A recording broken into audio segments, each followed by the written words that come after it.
క్రీస్తునందు ప్రియమైన టీవీ వీక్షకులను ప్రేమపూర్వకంగా నేటి కార్యక్రమానికి ఆహ్వానిస్తున్నాం. ప్రస్తుతం మనము ఆదికాండము 35వ అధ్యాయాన్ని ధ్యానిస్తున్నాం. యాకోబు బేతేలుకు వెళ్తూ ఉన్నాడు. బెన్యామీను పుట్టుక, రాహేలు మరణం మొదలైన విషయాలను ధ్యానిస్తున్నాం. పెనూయేలులో యాకోబు జీవితం మారిందనుకున్నాం, కానీ విశ్వాసికి ఎంత గొప్ప అనుభవం కలిగినా చెప్పుకోదగిన ఫలితాలే ఉండవు. కొన్నిసార్లు అభివృద్ధి లేక పరిణతి చెందడం అనేవి క్రమేణా నిదానంగా నిశ్శబ్దంగానే జరుగుతాయి. కానీ విశ్వాసంలో నడవడానికి ఇంకా ఉజ్జీవం, ఆత్మీయ చైతన్యం కావాలి. తన కుమార్తెకు మానభంగం జరిగింది. షెకెము రాజకుమారుడు ఆ అమ్మాయిని చేసుకుంటానన్నప్పటికీ తన కొడుకులు కొల్లగొట్టారు. అప్పటికి యాకోబు పూర్తిగా మారలేదు. షెకెములో కలిగిన దెబ్బకు అతని ప్రయాణం బేతేలు వైపు మలుపు తిరిగింది. దేవుడు అతనికి ప్రత్యక్షమై, నీవు లేచి బేతేలుకు వెళ్ళి నీ సహోదరుడైన ఏశావు ఎదుట నుండి పారిపోయినప్పుడు ఎక్కడైతే ఆగావో అక్కడే బలిపీఠం కట్టమన్నాడు. కుటుంబానికి సరైన నాయకుడై బేతేలుకు నడిపించాడు. గమనించండి, అబ్రహాము, ఇస్సాకులు కూడా బలిపీఠాలు నిర్మించిన వారే. దేవునికి సాక్షార్థంగా బలిపీఠం నిర్మించడం దేవునికి ఎంతో ఇష్టం. కానీ యాకోబు అక్కడా ఇక్కడ తచ్చాడాడు. నేటి మనమంతా ఇలాగే ఉండవచ్చు. బేతేలుకు సమీపంగా ఉంటాం, కానీ తచ్చాడుతూనే ఉంటాం. దీనికి సంబంధించి మరికొన్ని శ్రేష్టమైన విషయాలను నేటి పాఠంలో తెలుసుకుందామా? ప్రియ శ్రోతలు, యాకోబు పత్రిక 2వ అధ్యాయం 13వ వచనం అంటోంది, కనికరము చూపనివాడు కనికరము లేని తీర్పు పొందుతాడు. కనికరము తీర్పును మించి అతిశయపడుతుంది. కనికరము గలవారు ధన్యులు. జీవితంలో మనం ఆధ్యాత్మిక విలువలు పాటించాలి. కృషి మనది, విజయం దేవుడిచ్చింది. విశ్వాసం మనది, కృప దేవునిది. ధనధాన్యములు కలిగిన వారు దేవుని గృహ నిర్వాహకులు. అంతా తమదే అని విర్రవీగితే అది స్వామి ద్రోహమవుతుంది. ద్వితీయోపదేశకాండం 28వ అధ్యాయం 1 నుండి 6వ వచనం వరకు దేవుడే మనల్ని హెచ్చిస్తాడు. విధేయులకు దీవెనలు, పట్టణంలో పొలంలో దీవెనలు, గర్భఫలము, భూఫలము, పాడి పంటలు సమృద్ధిగా ప్రాప్తిస్తాయి. రాకపోకలలో ఆశీర్వాదాలు. అయితే దురాశ వల్ల అనేక దుష్ఫలితాలు కలుగుతాయి. ప్రకటన 3వ అధ్యాయం 17వ వచనం, నేను ధనవంతుణ్ణి, ధనవృద్ధి చేసుకున్నాను, నాకేమీ కొదవలేదని విర్రవీగే వారిని గురించి ప్రభువు అంటాడు, నీవు దౌర్భాగ్యుడవు, దిక్కుమాలిన వాడవు, దరిద్రుడవు, గుడ్డివాడవు, దిగంబరుడవు. లవొదికయ్య చెడ్డ మాదిరిని గుర్తించండి. ధనికులారా జాగ్రత్త, మీ మీదికి ఉపద్రవం ముంచుకు వస్తుంది. ధనం చెడిపోతుంది, వస్త్రాలు చిమ్మెట కొట్టి పాడైపోతాయి. మీ బంగారము, వెండి తుప్పు పట్టిపోతుంది. అన్యాయార్జితమైన మీ విత్తం చెడు విత్తనం. వధ దినమున కొవ్వు పట్టిన మీ హృదయాలకు శ్రమ. ఒంటె సూది బెజ్జంలో దూరటం దుర్లభం. ధనాపేక్ష, ధనగర్వం గలవాడు దేవుని రాజ్యంలో ప్రవేశించటము అంత దుర్లభమని ప్రభువు చెప్పాడు. 2 కొరింథీ 8వ అధ్యాయం 9వ వచనం, మన ప్రభువైన యేసుక్రీస్తు కృప ఎలాంటిదో మనకు తెలుసు. ఆయన ధనవంతుడై ఉండి మనము తన దారిద్ర్యము వలన ధనవంతులం కావాలని మన నిమిత్తమే దరిద్రుడయ్యాడు. మన స్వంత పనులు చేసుకుంటాము సరే, ఇతరులకు కూడా మనం పనిచేసి పెట్టాలి. పరోపకారం కోసమే మనమున్నాము. యేసుక్రీస్తు దేవునితో సమానుడు అంటే ఆ ఆధిక్యత ఆయన తగ్గింపును బట్టి పోయేది కాదు. తనను తానే ఆయన రిక్తుణ్ణిగా చేసుకున్నాడు. తనను తాను తగ్గించుకున్నాడు. దేవుని బిడ్డలు తగ్గించుకుంటే వారి ఆధిక్యం పోయేది కాదు. అందరినీ మించిపోవాలనే తపన మంచిది కాదు. అనేక మందికి మేలు చేస్తాను, కీడు చెయ్యను అనే మనస్తత్వం దేవుని దృష్టిలో ఘనత. ధనికులకు బీదలకు మధ్య సంఘర్షణ ప్రభువుకు గిట్టదు. ధనవంతుడు లాజరుకు సోదరుడై అతడి కష్టసుఖాలలో అతడికి అండగా నిలబడాలి. లేకపోతే ధనవంతుడు తన నరకాన్ని తానే కల్పించుకున్నవాడవుతాడు. ధనం మన ఆధ్యాత్మిక విలువలను నాశనం చేసేట్లయితే అట్టి ధనం మనకు వద్దు. సత్యం కోసం నిలిచే ధనికులు బీదలను ప్రేమిస్తారు. ధనాపేక్షలో అన్ని రకాల కీడు నిక్షిప్తమై ఉంది. 1 తిమోతి 6:10 ఇది మనకు గొప్ప హెచ్చరిక. కొందరు ధనాశాపరులై విశ్వాసము నుండి తొలగిపోయి ఆత్మహత్యకు పూనుకున్నారు. నానా బాధలతో వారు ప్రాణాలు కూడా కోల్పోయారు. అందుకే ప్రభువు మనకు హెచ్చరిక చేస్తున్నాడు. మార్కు సువార్త 10:23-27 వరకు, ఆస్తియందు నమ్మకమున్నవారు దేవుని యందు నమ్మకముంచరు అని అర్థం. ఆస్తి గలవాడు ఆస్తినే దేవుడు అనుకుంటే అతడు నాస్తికుడే. అబ్రాహాము ఆస్తిపరుడే, కాని అతడు దేవుని యందు విశ్వాసముంచిన నీతిమంతుడు. యోబు ఆస్తిపరుడే గాని అతడు ఆస్తిని కాదు, దేవుణ్ణి ప్రేమించిన విశ్వాసి. అరిమతయ్య యోసేపు ధనవంతుడే, కాని అతనికి ధనం కాదు, దేవుడు ముఖ్యం. దేవుడు లేని ధనికులు నిత్యత్వంలో నరకయాతన పడాల్సి వస్తుంది. యుగ సమాప్తి వరకు సదాకాలము యేసు నాతో ఉన్నాడు అనే వాస్తవమే మనకు గొప్ప ఆస్తి. మనం దేవునికి విశ్వసనీయులం. లోకమును జయించే విజయమే మన విశ్వాసం. ఇక్కడి మన విశ్వాసమే పరలోకంలో మనం విజేతలము అనే గుర్తింపు. ప్రభువు ప్రకటన గ్రంథంలో విజేతలకు బహుమానాలిచ్చాడు. ఆ విజేతలందరూ విశ్వాసులే. జీవవృక్ష ఫలాలు, మన్నా, పరలోక సింహాసనం మీద కూర్చునే హక్కు మొదలైన ఆధిక్యాలు ఎన్నో విశ్వసనీయులైన వారికి లభిస్తాయి. ప్రియ శ్రోతలు, ప్రభువు పట్ల ప్రేమ, సంపూర్ణ విధేయత గలవారే పరలోక వారసులు, క్రీస్తుతో సహవారసులు. సోదరీ సోదరులారా, ఈ రోజున మనం ఆదికాండం 35వ అధ్యాయం గుండా ప్రయాణం చేయబోతున్నాము. ఇది వాక్య భూమిపై మన యాత్ర. యాకోబు ఇప్పుడు బేతేలుకు వెడుతున్నాడు. దేవుడు తన నిబంధనను మరోసారి పునరుద్ఘాటిస్తున్నాడు. రాహేలు బెన్యామీనును కని చనిపోతుంది. ఇస్సాకు మృతి మొదలైన సంఘటనలు ఈ అధ్యాయంలో మనల్ని పలకరిస్తాయి. వివరాలు వినండి. పెనూయేలులో యాకోబు జీవితం మారింది అనుకున్నాము గదా. అంత గొప్ప మార్పేమీ లేదే అనిపిస్తోందా? అవును, ఒక్క పెట్టున 100% మార్పేమీ రాదు.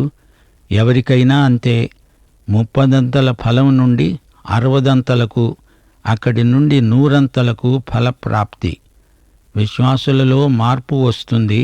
నిరంతరము వారిని మార్చే మార్పు వారిలో కొనసాగుతుంది. ప్రవర్ధమానమైన పరివర్తన విశ్వాసి ప్రవర్తనలో కానవస్తుంది.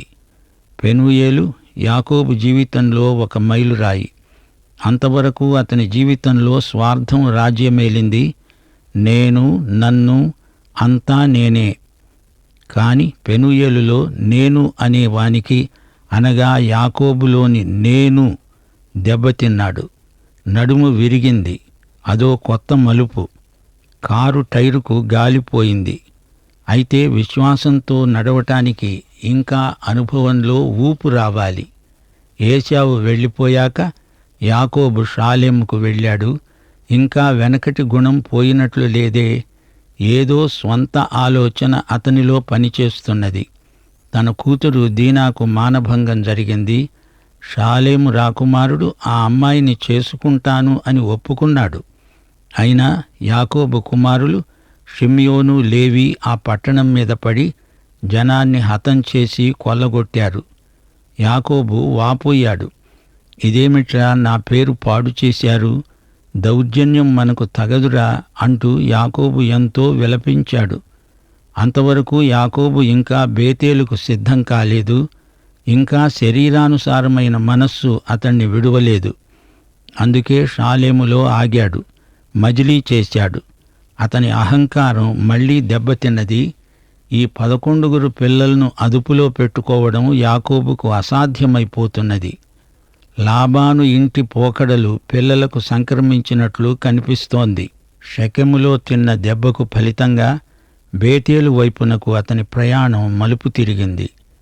దేవుడు యాకోబుతో అన్నాడు, నీవు లేచి బేతేలునకు వెళ్ళి అక్కడ నివసించి నీ సహోదరుడైన ఏశావు ఎదట నుండి నీవు పారిపోయినప్పుడు నీకు కనబడిన దేవుడనైన నాకు అక్కడ బలిపీఠం కట్టు. అవునవును, యాకోబు ఇప్పుడు బేతేలుకు వెళ్ళడానికి సిద్ధంగా ఉన్నాడు. ఇప్పుడు కుటుంబానికి అసలైన నాయకుడై నడిపిస్తున్నాడు. బయలుదేరి బేతేలుకు పయనం సాగిస్తున్నాడు. యాకోబు తన ఇంటివారితో, తన వద్ద ఉన్న వారందరితో చెప్పాడు, మీ వద్దనున్న అన్యదేవతలను పారవేసి మిమ్మును మీరు శుద్ధి చేసుకొని శుచిగా మీ వస్త్రాలను మార్చుకోండి. మనము లేచి బేతేలుకు వెళ్ళుదాము. నా శ్రమదినమందు నాకు ఉత్తరమిచ్చి నేను వెళ్ళిన మార్గమున నాకు తోడై ఉండిన దేవునికి బలిపీఠం అక్కడ కడతాను. గొప్ప తీర్మానం. మీ వద్ద ఉన్న అన్యదేవతలను తీసి పారవేయండి అంటాడేమిటి? లాబాను ఇంటి నుండి వచ్చేస్తున్నప్పుడు రాహేలు గృహదేవతలను దొంగిలించి తెచ్చుకుంది. మీకు జ్ఞాపకం ఉందా? ఈ విగ్రహాల మూట మీద తాను కూర్చుంది. ఈ సంగతి యాకోబుకు తెలియదు. లాబాను సోదా చేయడానికి వచ్చినప్పుడు యాకోబు ధైర్యంగా ప్రకటించగలిగాడు, మా వద్ద విగ్రహాలు ఉండవు. రాహేలు వాటిని దాచిపెట్టిందని అతనికి తెలియదు. యాకోబుకు ఒకటి బాగా తెలుసు, తన దేవుడు సజీవుడు, సత్యవంతుడు. యాకోబు దేవుణ్ణి ముఖాముఖిగా కలుసుకున్నాడు. దేవుడు యాకోబుతో పోరాడాడు కూడా. అయినా అతని కుటుంబంలో రహస్యంగా ఇంకా విగ్రహాలున్నాయి. వాటిని ఇంతవరకు పూర్తిగా వదిలించుకోలేకపోయాడు. ఎట్టకేలకు ఈ గొప్ప ప్రకటన చేయగలిగాడు, మీ మధ్య ఉన్న అన్య దేవతలను తీసి పారేయండి. చెడుగు ఏదో దాన్ని ముందు తీసి పారేయాలి. ఇది బేతేలుకు సిద్ధపాటు. వారం పొడుగునా అన్యదేవతారాధన చేసి వారాంతంలో సత్య ఏకదేవుని ఆరాధిస్తాము అంటే అది ఎలా కుదురుతుంది చెప్పండి? అన్యపదార్థమును దాచిపెట్టుకొని ఆదివారం దేవుణ్ణి ఆరాధించినా నీ ఆత్మలో పవిత్రమైన ఉద్రేకము, కదలిక, సంచలనం రాదు. ఇది నిజం. సోదరి, సోదరుడా, నీలో ఏమైనా ప్రతిమలున్నాయా? అసూయ, ద్వేషం, కామం, దురాశ ఇవన్నీ అన్యప్రతిమలే అని గ్రహించాలి. బేతేలుకు తిరిగిరా, శుచిగా రా. శుచి అంటే ఏమిటి? నీ పాపాలను ఒప్పుకోవాలి. నీ పాపాలను యేసు రక్తం కడిగేస్తుంది. యేసు నీ పాపాలను క్షమిస్తాడు. బేతేలు వైపునకు పయనించాలి. 1 యోహాను 1:9 నాడు నేడు పాపానికి పరిష్కారం. మన పాపములను మనము ఒప్పుకుంటే ఆయన నమ్మదగినవాడు, నీతిమంతుడు గనుక ఆయన మన పాపములను క్షమించి సమస్త దుర్నీతి నుండి మనలను పవిత్రులనుగా చేస్తాడు. నీవు ఒప్పుకోవాలి. ఆయన తప్పక క్షమిస్తాడు. ఆయన నమ్మదగినవాడు, విశ్వసనీయుడు. మీ బట్టలు మార్చుకోండి అన్నాడు యాకోబు. మీ పాత బట్టలను విడిచివేయాలి. బట్టలు అంటే అలవాట్లు. మీ పాత అలవాట్లు పోవాలి. దుస్తులను బట్టి నీవేమి పని చేస్తావో, నీ వృత్తి ఏమిటో ఇట్టే చెప్పేసేయవచ్చు. అలాగే నీవు ఎవరికి చెంది ఉన్నావో, నీ క్రియలు ఎలాంటివో నీ ఆధ్యాత్మిక దుస్తులే చెబుతాయి. పాత బట్టలు విడిచి నీతి వస్త్రాలు ధరించుకో. యేసు ప్రభువు జీవిత శైలి నీది అవ్వాలి. ఇప్పుడు యాకోబు బేతేలుకు బయలుదేరుతున్నాడు. బేతేలులో బలిపీఠం. బేతేలు మొదటిసారి యాకోబు దేవుణ్ణి కలుసుకున్న చోటు. బేతేలు దేవుని స్థలం. గమనించాలి, అబ్రహాము, ఇస్సాకు వీరిద్దరూ బలిపీఠాలు నిర్మించారు. ఇప్పుడు యాకోబు కూడా బేతేలులో బలిపీఠం నిర్మిస్తాడు. దేవునికి సాక్ష్యార్థంగా బలిపీఠం ఒకటి యాకోబు నిర్మించడం దేవునికి ఎంతో ఇష్టం. బేతేలుకు రాగానే యాకోబుకు వెనకటి జ్ఞాపకాలు మనసులో మెదలుతాయి. మునుపు తాను ఇంటి నుండి పారిపోయి వస్తుంటే ఇక్కడే ఆ రాత్రి దేవుడు కనపడి తనకు అభయమిచ్చాడు. నమ్మదగిన దేవుడు, విశ్వసనీయుడు. ఆయన ఇచ్చిన మాట తప్పకుండా నెరవేరుస్తాడు. నీవు నన్ను కలుసుకొన్న చోటికి, అదే స్థలానికి పద అంటున్నాడు దేవుడు. ముందు బేతేలుకు వెళ్ళు, అక్కడి నుండి నీ ప్రయాణం మొదలవుతుంది. అక్కడికి వెళ్లకుండా బేతేలు చుట్టుప్రక్కల్లో యాకోబు తచ్చాడుతూ తిరుగుతున్నాడు. ఊరికే కాలయాపన చేస్తున్నాడు. విలువైన దేవుని సమయాన్ని వృధా చేస్తున్నాడు. ఈజిప్టులో ఉండగా దేవుడు ఇశ్రాయేలును బయటికి వచ్చేసేయమన్నాడు. వాగ్దత్త భూమికే తిరిగి రండి అన్నాడు. కాని వారు నేరుగా గమ్యస్థలానికి వెళ్ళలేదు. 40 సంవత్సరాలు అరణ్యంలో అటూ ఇటూ తిరుగాడారు. అప్పుడు దేవుడు యెహోషువాకు ఆజ్ఞ ఇచ్చాడు. పదండి, వాగ్దత్త భూమికి కదలి రండి అన్నాడు. 40 సంవత్సరాల విలువైన సమయాన్ని మీరు వృధాగా గడిపారా అంటూ దేవుడు కోప్పడ్డాడు. క్రైస్తవులు తమ జీవితంలో ఒక్క నిమిషం కూడా వృధా చేయటానికి వీల్లేదు. అనేక మంది క్రైస్తవ యువతీ యువకులు అభినవ యాకోబులలాగే బేతేలుకు దగ్గరలోనే ఉన్నారు, కానీ అందులోకి వెళ్లరు. దేవునికి సమర్పించుకోరు. తమ యువతను దుర్వినియోగం చేస్తున్నారు. ఎట్టకేలకు యాకోబు బేతేలుకు వెళ్ళాడు. అందుకే దేవుడు తనను తాను పరిచయం చేసుకోవలసి వచ్చినప్పుడెల్లా నేను అబ్రహాము, ఇస్సాకు, యాకోబులకు దేవుణ్ణి అంటాడు. దేవుడు యాకోబుకే కాదు, ఈ రోజున నీకు నాకు దేవుడై ఉండగోరుతున్నాడు. అందుకే ఘంటాపథంగా చెబుతున్నాము, ఆదికాండం 35వ అధ్యాయం మనకెంతో విలువైనది. యాకోబు తిరిగి బేతేలుకు వెళ్ళాడు. ఈ సంఘటన మనకెంతో ప్రోత్సాహకరం.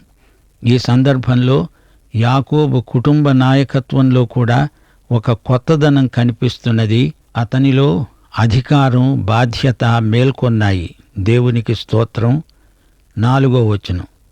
వారు తమ వద్ద ఉన్న అన్యదేవతలన్నిటినీ, తమ చెవులకు ఉన్న పోగులను యాకోబుకు అప్పగించారు. యాకోబు షెకెము దగ్గర ఉన్న మస్తకి వృక్షం క్రింద వాటిని దాచిపెట్టాడు. చెవుల పోగులు అంటే ఆ రోజులలో దేవతార్చనకు సంబంధించినవి. విగ్రహారాధికులు అనడానికి చెవుల పోగులు గుర్తు. వాటినన్నిటినీ తీసుకొని మస్తకి వృక్షం కింద పూడ్చిపెట్టాడు. అది దాచిపెట్టడం కాదు, పూడ్చిపెట్టడం. వాటిని పాతేయాలి.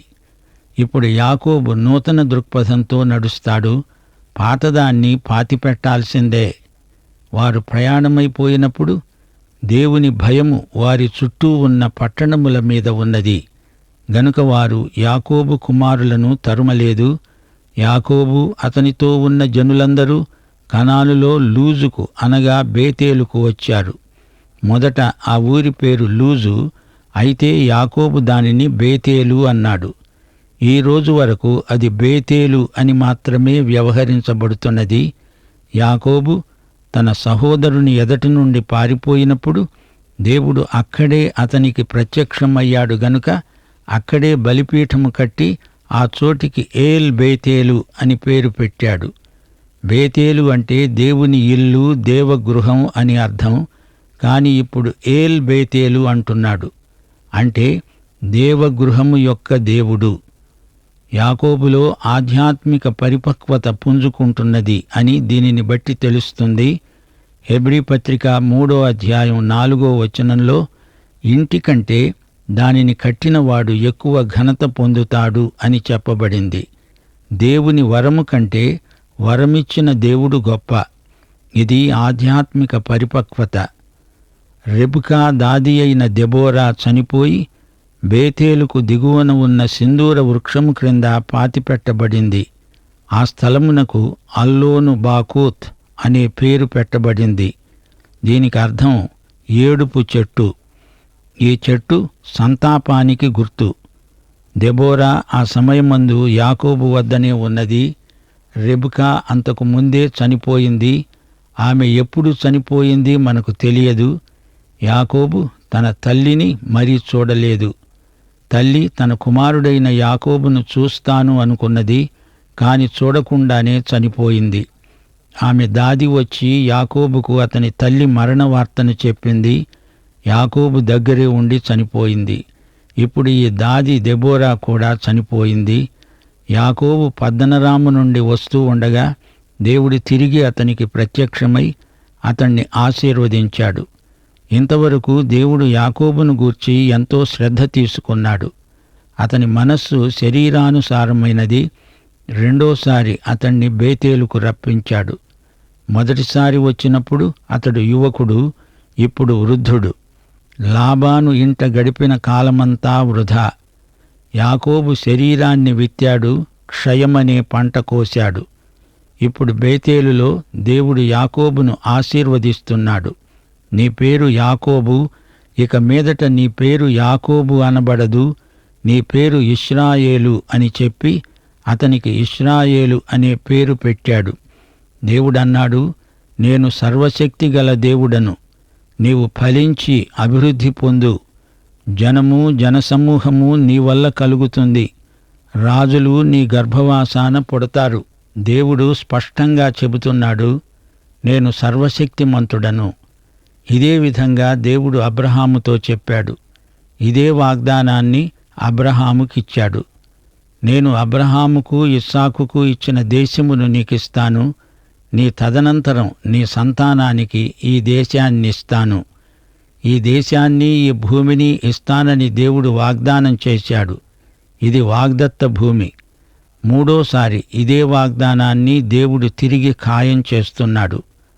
మొదట అబ్రహాముకు, తరువాత ఇస్సాకుకు, ఇప్పుడు యాకోబుకు అదే వాగ్దానాన్ని దేవుడు పునరుద్ఘాటించి చెబుతున్నాడు.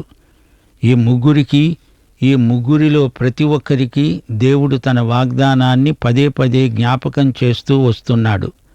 అనగా వీరు దేవుని వాగ్దానాన్ని ఎన్నడూ మరచిపోకూడదు. దేవుడు అతనితో మాట్లాడిన స్థలము నుండి పరలోకానికి వెళ్ళిపోయాడు. ఆయన తనతో మాట్లాడిన చోట యాకోబు ఒక స్తంభాన్ని, అనగా రాతి స్తంభాన్ని కట్టించి దానిమీద పానార్పణము చేసి నూనె పోశాడు. తనతో దేవుడు మాట్లాడిన చోటికి యాకోబు బేతేలు అని పేరు పెట్టాడు. సోదరీ సోదరులారా, బైబిలులో మొట్టమొదటిసారి ఇక్కడే పానార్పణం అనే మాట వినపడుతోంది.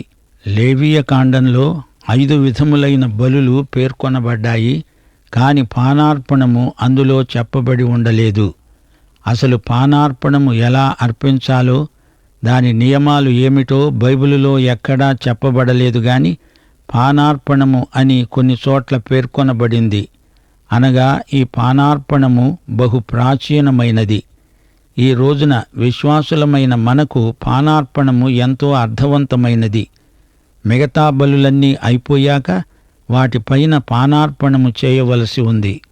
బలిపైన పోయబడిన పానార్పణము ఆవిరి ధూపమై పైకి ఎగసిపోతుంది.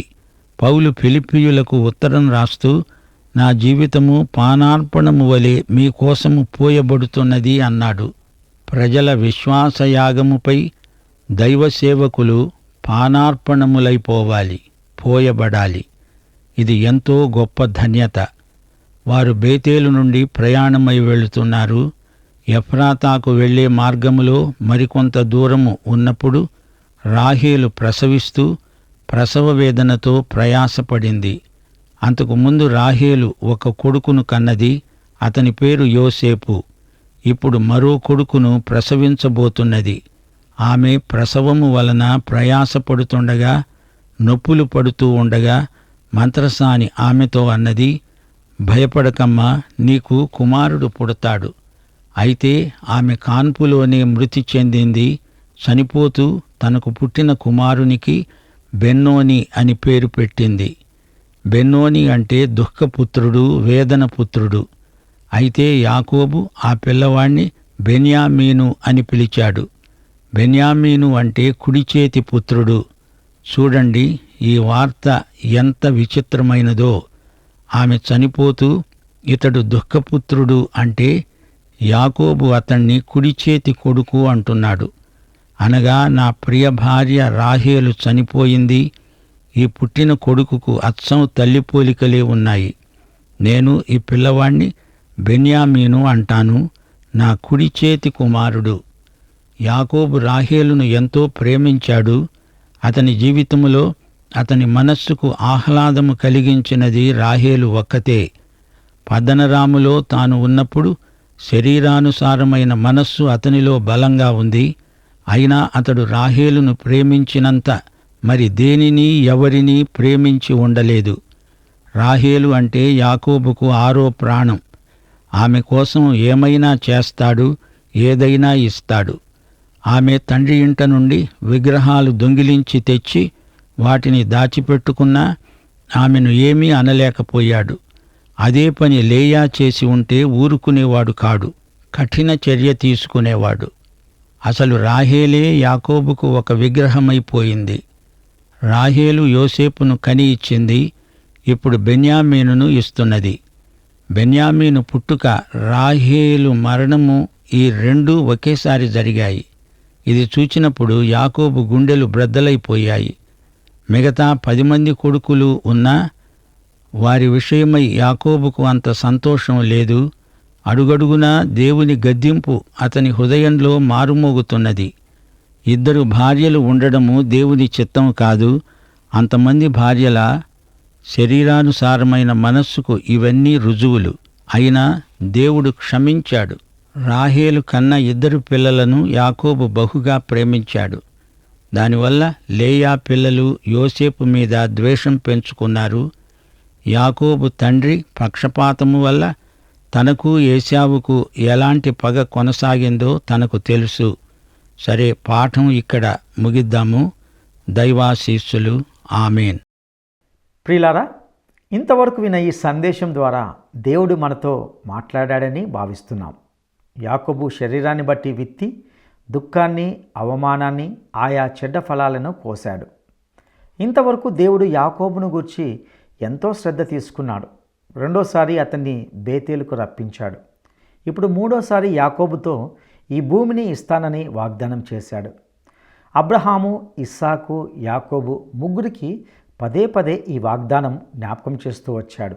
ఎందుకంటే వీరు దేవుని వాగ్దానాన్ని ఎన్నడూ మర్చిపోకూడదు. దేవుడు అతనితో మాట్లాడిన చోట నుండి పరలోకానికి వెళ్ళిపోయాడు. అక్కడ యాకోబు ఒక రాతిని నిలవబెట్టి దానిపై నూనె పోసి పానార్పణం చేశాడు. బైబిల్ అంతట్లో మొట్టమొదటిసారిగా ఇక్కడే పానార్పణము అనే శబ్దం వినిపిస్తుంది. క్రొత్త నిబంధనలో పౌలు వ్రాతలలో ఈ విషయం ప్రస్తావించబడింది. దైవజనులు తమ పరిచర్యలలో పానార్పణములుగా ఉండాలి. బెన్యామీను పుట్టాడు, రాహేలు మరణించింది. అది ఒక భావోద్వేగ సమయం. యోసేపు బెన్యామీలను యాకోబు ఎంతో ప్రేమించాడు. లేయా పిల్లలు అసూయపడ్డారు. కుటుంబాలలోనూ పక్షపాతం హృదయాలను ముక్కచెక్కలు చేయగలదు. ఇది క్రైస్తవ తల్లిదండ్రులకు హెచ్చరిక. ఈ సత్యాలన్నీ మీ ఆధ్యాత్మిక జీవితాలకు దోహదకరంగా ఉంటున్నాయని నమ్ముతున్నాం. అట్టి కృప దేవుడు మీకు దయచేయనుగాక. దైవాశీస్సులు.